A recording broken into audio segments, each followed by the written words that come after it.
Welcome back to Hindustan Astrology. I'm Katya, and in today's video, I want to talk about the fixed star Achernar.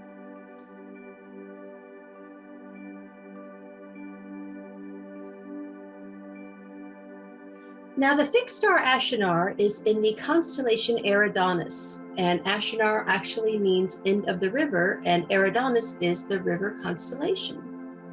So I am using the sidereal placement, which is 21 degrees, 13 minutes of sidereal Aquarius. Now, why am I using the sidereal zodiac and not the tropical? Well, this is because the sidereal zodiac is the real-time placement of our stars and planets. And the tropical changes it. Right now, the difference is 24 degrees forward. And what this does is that it aligns the planet, our planet Earth, with the sun. That's the tropical zodiac. This determines our seasons.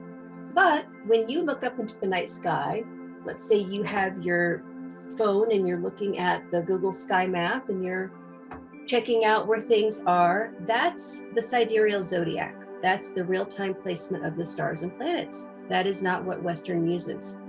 So what I've discovered is that Vedic astrology, or Jyotish or Jyotisha, which uses primarily the sidereal zodiac, I found that it's been a lot more accurate, not just for personality types, but for mundane astrology, which is predicting world events. And so I also discovered that when I got into studying the fixed stars, that the myths surrounding them are actually according to the sidereal zodiac. Let me give you an example.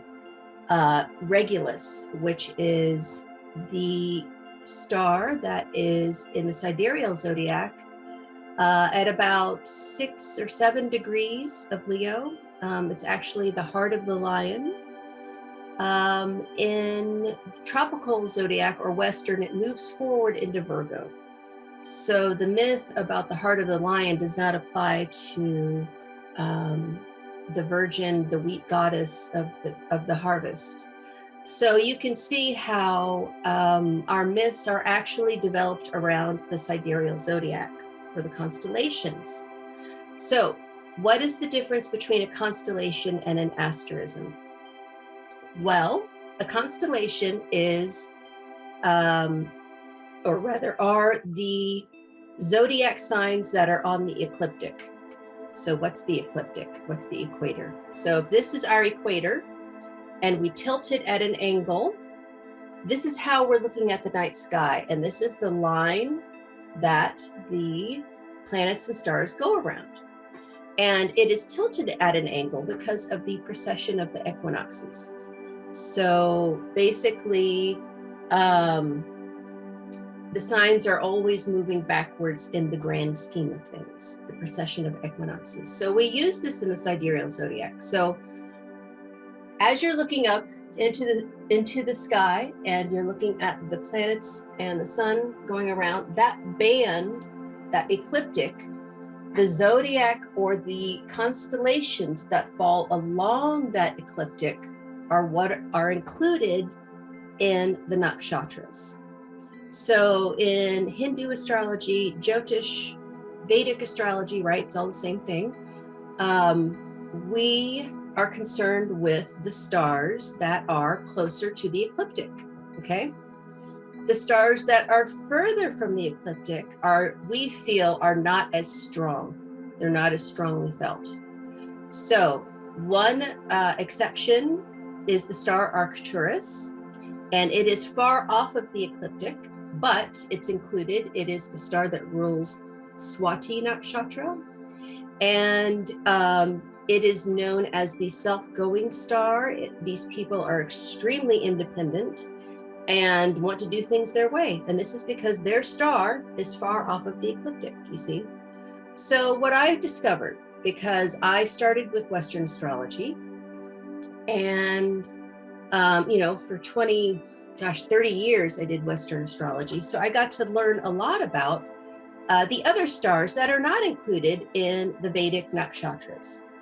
And so what I did was I compiled a list, 56 stars that I felt were most important.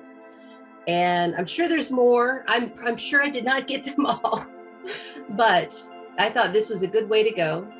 Like a deck of cards, 56 cards and 56 stars. And the first one that we're going to start with is Achernar. So let's take a look at the research that I've done.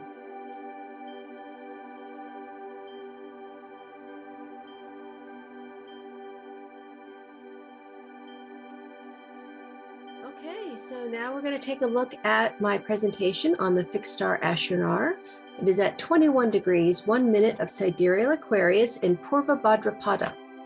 And we're going to take a look at the chart of Muhammad Ali, who is the American boxing champion and activist. So this is a screenshot I took of the zodiac on Stellarium. And you can see, actually, it was crazy. On the day that I was doing this research, the sun was at 21 degrees of Aquarius with Jupiter. And I thought, wow, I think I really need to be doing this. So you see this red band here? This is the ecliptic. And as you can see, the zodiac signs fall along it. So here, down here, we have Aquarius and Pisces. And then after that would be Aries. And Achernar is right here. It's the end of the river. So this is the Eridanus constellation. It goes from here and goes all the way down. And then this is the end of the river. So this is at 21 degrees of Sidereal Aquarius. So do you see here how if we had used Western astrology, we would have added 24 degrees onto it, and it would have put Achernar up here into Pisces. So I have found that this is just a lot more accurate. And so we can also see over here, I want you to pay attention to the Pegasus constellation, which is right here, especially this big square, because the stars that are traditionally aligned with Purva Bhadrapata are Markab, which is at about 29 degrees of Aquarius, and Sheet, which is at about 4.5 degrees of Pisces. So those stars are here. So we have, oh, sorry about that. We have here, here's my pointer. This is Markab at 29 degrees of Aquarius, okay? And this is Sheet. So this is basically a perfect square, almost a perfect square. So Sheet is about right here. And that's at 4.5 degrees of Pisces. So what I want you to get from this is that when you're looking at the nakshatras, there are many more stars that are associated with this area of space in the sky for us. So, you know, Purva Bhadrapata starts at 20 degrees. So this is barely inside this nakshatra, but I feel like it's a much more positive take on this nakshatra, as we'll see, because Markab and Sheet are not very pleasant stars. So the takeaway is look at the whole area of sky that this nakshatra is in and take into consideration other things. Now you might be looking over here at Canopus. So this is a really condensed picture of the zodiac. If we were to go up here and follow the ecliptic up, Canopus is actually associated with Gemini, which is up here, and so is Sirius. Sirius is at about 28 degrees. Canopus is, I think, what, 25 or so, 27 of Gemini. So this is a circle. So this is really condensed here. So this is what I want you to get from this, okay? Now, let's talk about Purva Bhadrapata. It is the scorching star. It means the former happy feet. It's ruled by Jupiter. Spans from 20 degrees of Aquarius to 3.2 of Pisces. The symbols are a sword, two front legs of a funeral cot, or a man with two faces. The deity is Ajacapada, the one-footed goat, a form of Rudra, an ancient fire dragon, or a unicorn. The stars are the two main stars in the Pegasus constellation, both Mars-Mercury type stars, and these are Markab and Sheet. Markab is at 29.2 degrees of Sidereal Aquarius. It gives honors and success, but with great tragic sorrows. And Sheet is at 4.57 degrees of Sidereal Pisces, and it gives literary and poetic ability, but with extreme misfortune. So, yeah, this is really what I want to enforce in this presentation, is that there are other positive associations with the nakshatras that we need to look into with the stars. And the mythology is about Ajacapada as a form of Shiva, and he delivered Agni, or fire, to humanity in the form of lightning and thunderstorms. This represents the cleansing spiritual power of fire.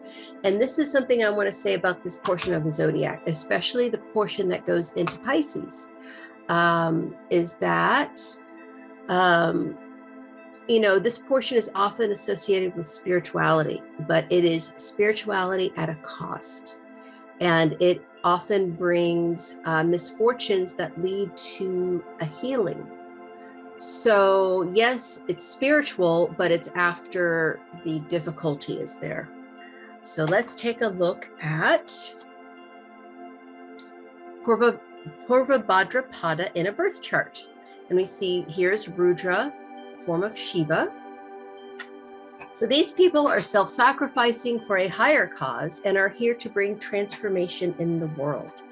They have a passionate and rebellious nature, but can be indulgent and risky with food, drugs, or even religion. They are very eccentric. As the symbol is a man with two faces, this indicates looking at the past and the future at the same time. So these people can be very psychic, but the negative side is being untrustworthy or two-faced. They could also have a split personality and show you what you want to see, but really have a dark side that they conceal from the world. There is a tendency towards cynicism, and they are often anxious and depressed.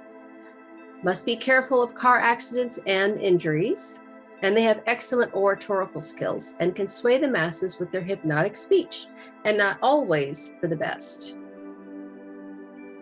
So here's a better picture of the Pegasus constellation, where you can see Markab and Sheet. Oh, I made a mistake. I was calling Algeneb Markab. So it's actually over here, Markab and Sheet. Here they are. And then over here, you notice the ecliptic, and then Achernar is over here. So now let's take a look at the traditional meanings of the fixed star Achernar, come from various backgrounds.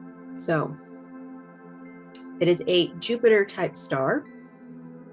It brings happiness and success by giving good morals, faithful adherence to one's religious beliefs or philosophical inclination.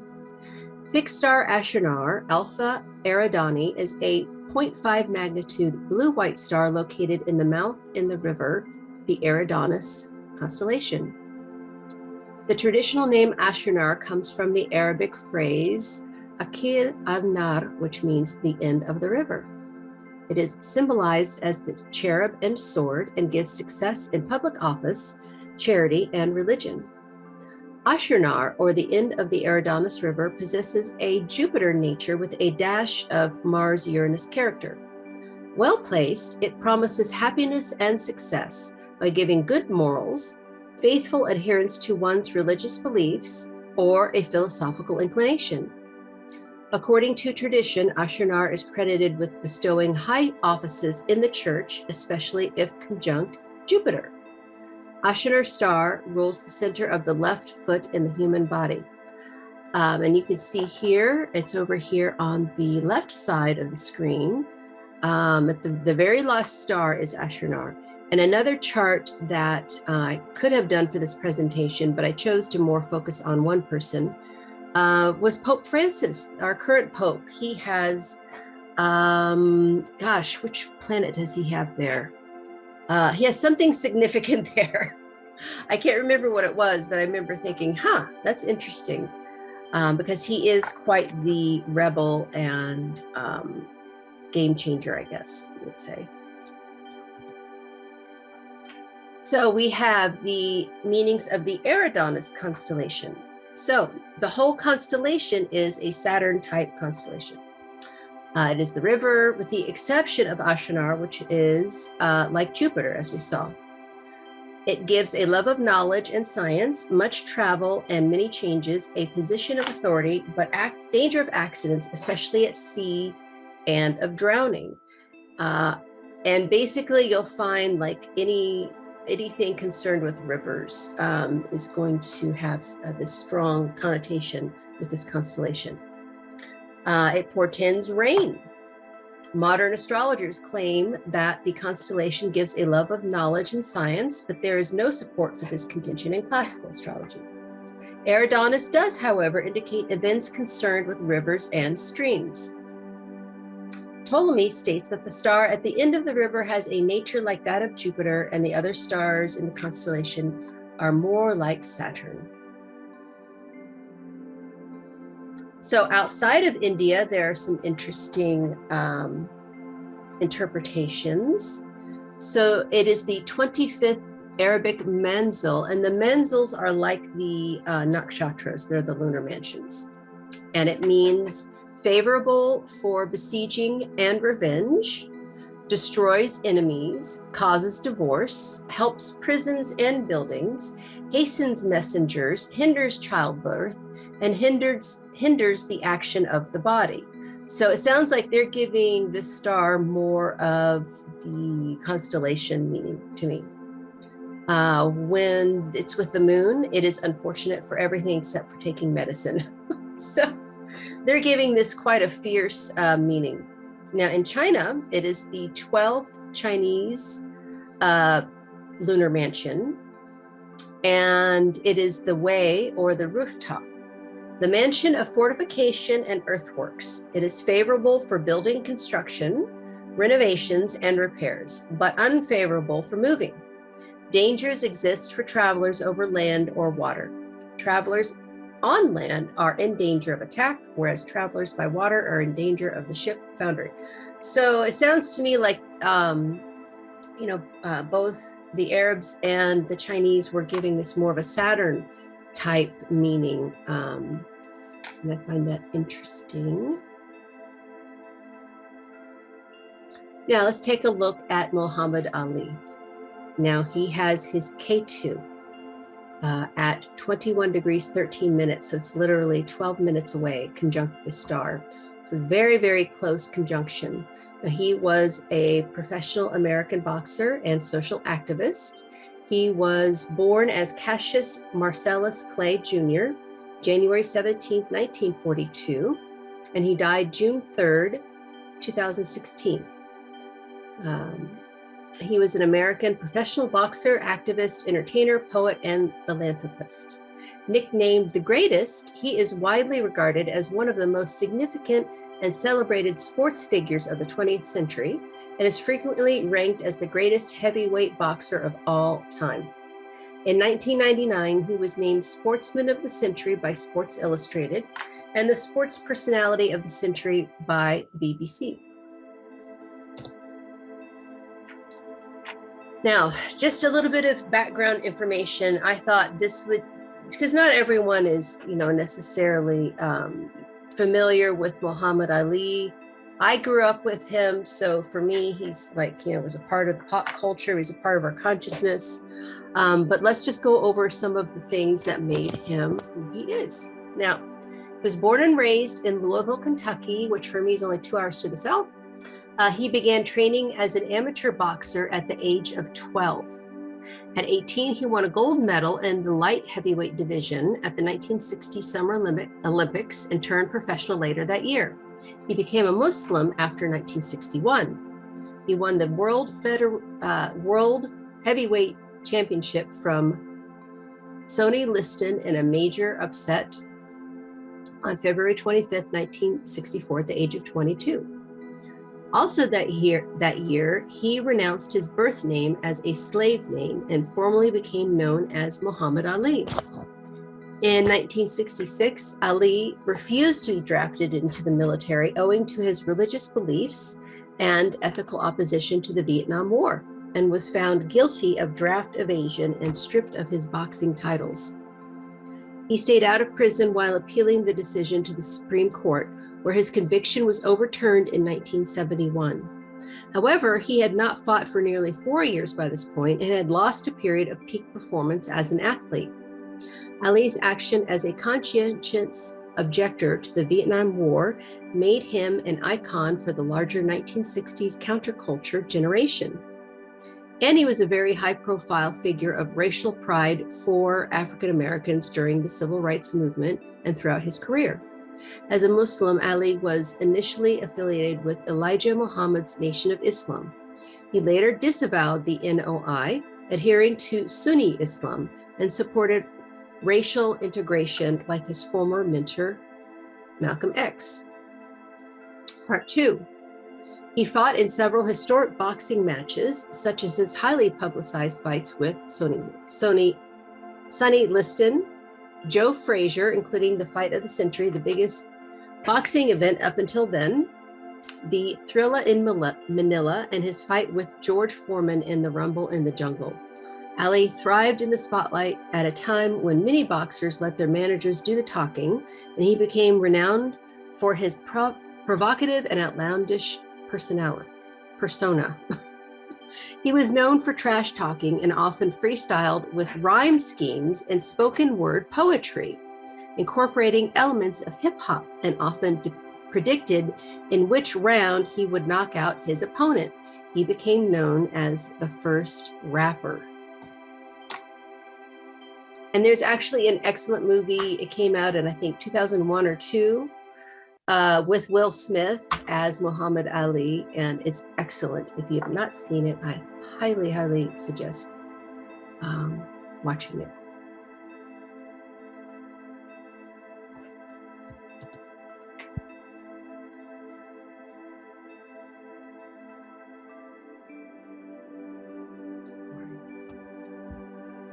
Okay, so part 3. Outside boxing, Ali attained success as a spoken word artist, releasing 2 studio albums, I Am the Greatest, 1963, and The Adventures of Ali and His Gang versus Mr. Tooth Decay, 1976. Both albums received Grammy Award nominations. He was also featured as an actor and writer, releasing 2 autobiographies. Ali retired from boxing in 1981 and focused on religion, philanthropy, and activism. In 1984, he made public his diagnosis of Parkinson's syndrome, which some reports attributed to boxing-related injuries, though he and his specialist physicians disputed this. He remained an active public figure globally, but in his later years made fewer public appearances as his condition worsened, and he was cared for by his family. Ali died on June 3rd, 2016. All right, so let's take a look at his chart. So you can see his K2 at 21 degrees, 13 minutes of Purva Bhadrapata. I do have a time of birth, so I am confident about this chart. So this puts it in his 8th house. And, the 8th house is the house of transformation. It is the house of death and rebirth. I call it sex, drugs, and rock and roll. But it is also a place where we go to reinvent ourselves. And he's got his K2 there. And what is K2? K2 is our past lives. K2 is things that we've done before that are familiar to us, although we haven't necessarily mastered them, but we definitely are in familiar territory where our K2 is. Now we're here to do Rahu, right? But K2 will show up in somebody's chart when they have a special talent. And we can see for him, it's in Purva Bhadrapata, which means the former happy feet. What was he known for? Float like a butterfly, sting like a bee. So he did this dance. He did this happy dance with his feet. And I thought, my goodness, this is something that he's known from his former lives. It's something that he's already good at. Now, let's take a look at his chart from the beginning, just going over some highlights so we can kind of see how this was prominent in this life. So his ascendant sign is Cancer. It's in the nakshatra of Ashlesha, which means the clinging star. The moon is the chart ruler, therefore. And Pluto retrograde is on the ascendant. And he's got triple Raja Yogas. So what does that mean? So what I've discovered when people have Pluto retrograde on their ascendant is that they probably had a difficult birth, especially in the sign of Cancer. His mom may have had a difficult birth with him. And what that does to the individual is it puts this kind of forebodingness over them their whole lives. And they kind of have a fear and anxiety about them that they can't quite seem to shake. And it disposits to his moon. His moon is in Capricorn, ruled by Saturn, and it's in Shravana Nakshatra, the star of the learning ear or the listening star. And it's in the 7th house. So his triple Raja Yogas, he's got, anytime you have the ruler of a Kendra or triconal in a Kendra or triconal, you have a Raja Yoga. So his Kendra's 1, 4, 7, 10, triconals 1, 5, and 9. We have the ruler of the first in the 7th, Raja Yoga. We have the ruler of the 4th house, which is here. Libra, ruler is Venus in the 7th, Raja Yoga. And then we have the ruler of the 7th, which is Saturn in the 10th house, Raja Yoga. So that's 3 of them. And Mars rules his 5th and his 10th, his Mars. Let's just go through what I wrote here. Saturn is retrograde and debilitated conjunct Mars in Aries, which is Mula Tricona. And this makes a Nicha Bhanga Raja Yoga, cancellation of debilitation by having Mars in his best sign with Saturn debilitated, okay? So this shows his incredible talent with boxing. Mars is the soldier, sitting with Saturn retrograde. I mean, he was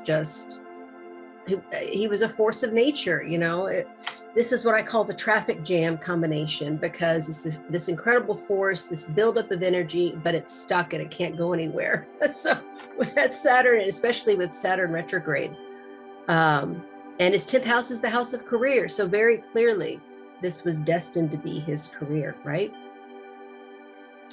Ketu's in Aquarius, which disposits to Saturn in the 10th house of career. So his Ketu here, which is at the point of Achernar, is in Aquarius, which is ruled by Saturn. And Saturn's in his 10th house of career. So stuff from his past life also is what enabled him to be good at boxing. Also, all this stuff here is in Saturn sign of Capricorn. So, this was definitely stuff that he was pulling in from a past life. Purva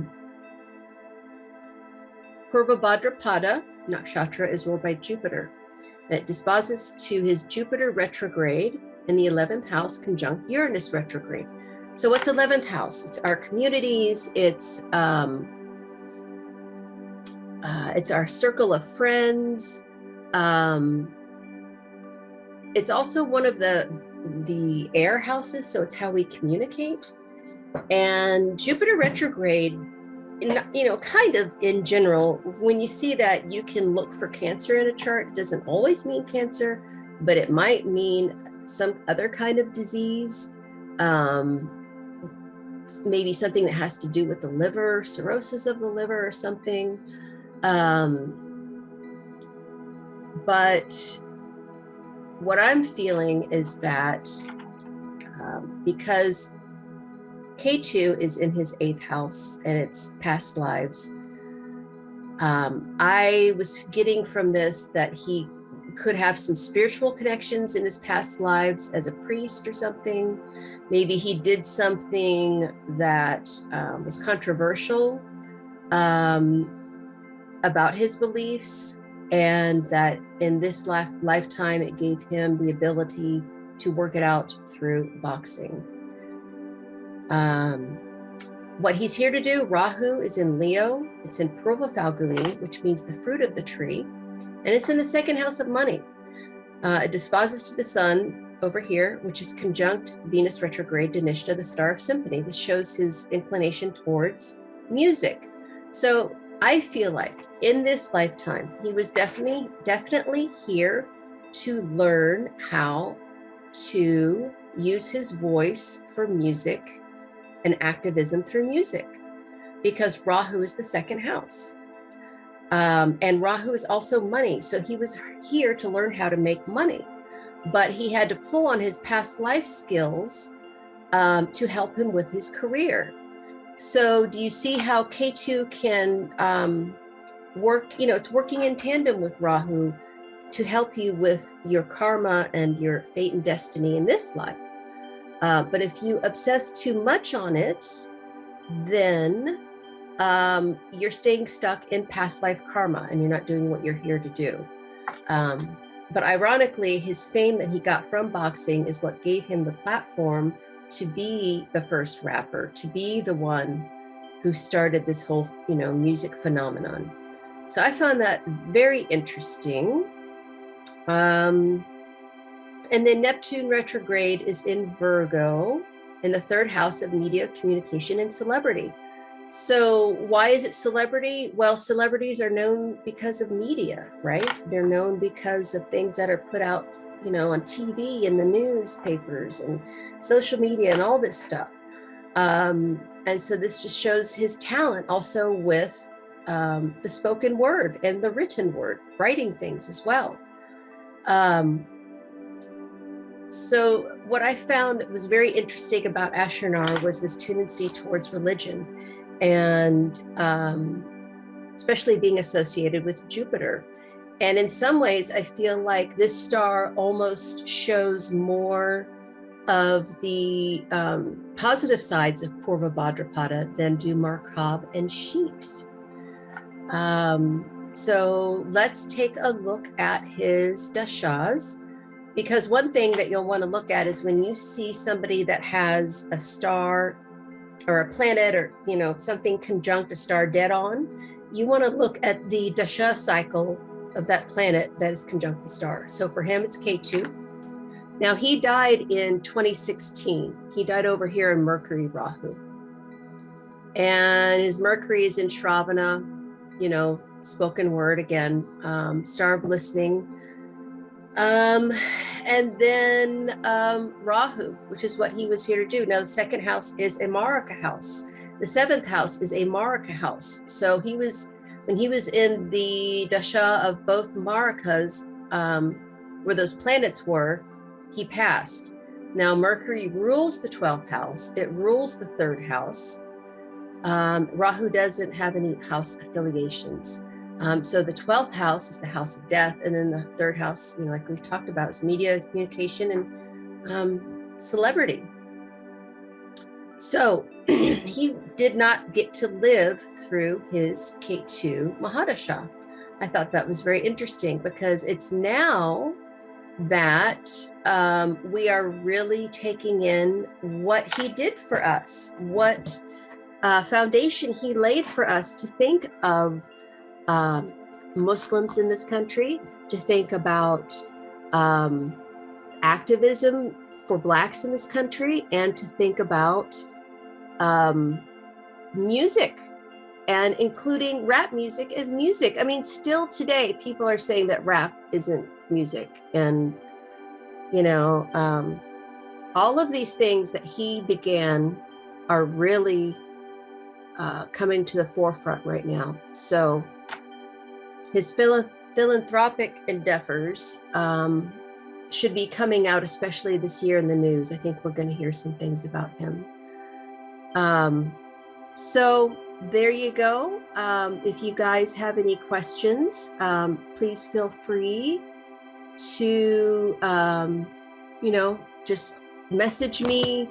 Of course, if you want to ask me any questions about this stuff, please let me know. And yeah, I hope to see you on the next video. Thank you. Namaste.